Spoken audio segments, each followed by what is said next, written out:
Assalamualaikum warahmatullahi wabarakatuh. Kami bertiga akan mempresentasikan hasil review artikel dari kelompok kami. Langsung slide berikutnya.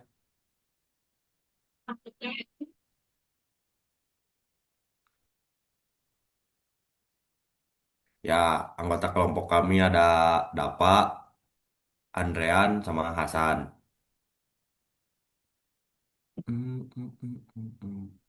Latar belakang KEK, kawasan ekonomi khusus, digunakan pemerintah untuk mendorong investasi, membuka lapangan kerja, dan menurunkan kemiskinan. Efektivitas kawasan ekonomi khusus masih diperdebatkan karena dampaknya berbeda-beda di tiap daerah. Artikel ini menilai dampak kawasan ekonomi khusus terhadap kemiskinan menggunakan data 2005 sampai 2021.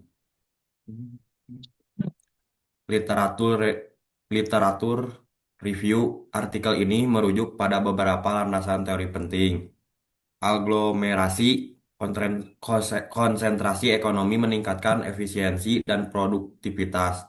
Place-based policy, kebijakan berbasis wilayah efektif jika didukung kesiapan daerah. Dampak eh, S- SEZ dapat menurunkan atau justru meningkatkan kemiskinan tergantung kondisi lokal. Ya, Jaya, silakan.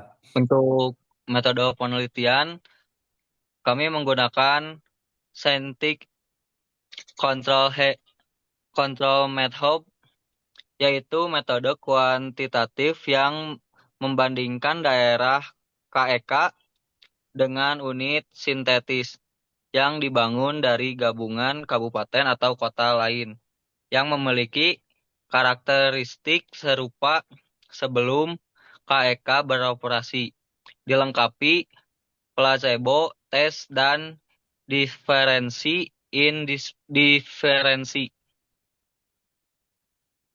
Oke, next, hasil penelitian, eh, Simalungun minus 2,426%, Sorong minus 1,541%, Lombok Tengah minus 55,9%, Lombok Tengah minus 1,5%, dan Lok Saumawe minus 1,731%. Untuk KK yang meningkatkan kemiskinan, Bintan 0,924%, Kutai Timur 1,23%, Palu 0,854%, Paleglang 1,143%. Kesimpulan penelitian KEK tidak otomatis menurunkan kemiskinan. Keberhasilan sangat bergantung pada kesiapan daerah. Next. Baik, kalau kita lihat dari aspek perencanaan pembangunan, artikel ini menunjukkan kalau pembangunan itu tidak hanya bisa berjalan satu arah, yang paling penting koordinasi antara pemerintah pusat, daerah, dan investor.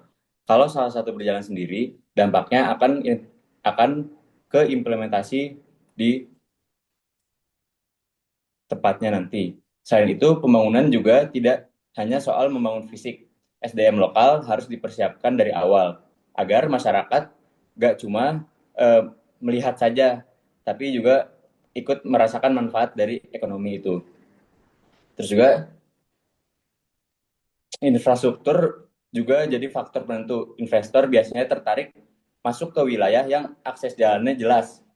Terus juga logistiknya efisien, dan di sisi lain pembangunan ini juga harus diperhatikan dari aspek sosial dan lingkungan agar tidak menimbulkan konflik atau masalah jangka panjang. Maka dari itu, evaluasi berbasis data itu penting agar kebijakan yang diambil bisa terus disesuaikan dengan kondisi lapangan, tidak hanya asumsi di awal. Kalau kita lihat konteks di Kota Bandung, contohnya bisa dilihat dari pembangunan Bandung Teknopolis yang konsepnya mirip dengan kawasan ekonomi khusus. Tujuannya jelas untuk narik investasi dan mendorong sektor teknologi.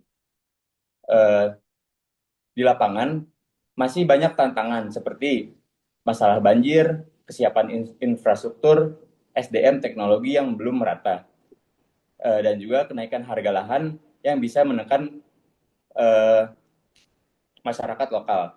Oleh karena itu, koordinasi antara pemerintah dan investor menjadi kunci agar pembangunan ini tidak hanya menguntungkan secara ekonomi, tapi benar-benar terasa manfaatnya bagi masyarakat sekitar.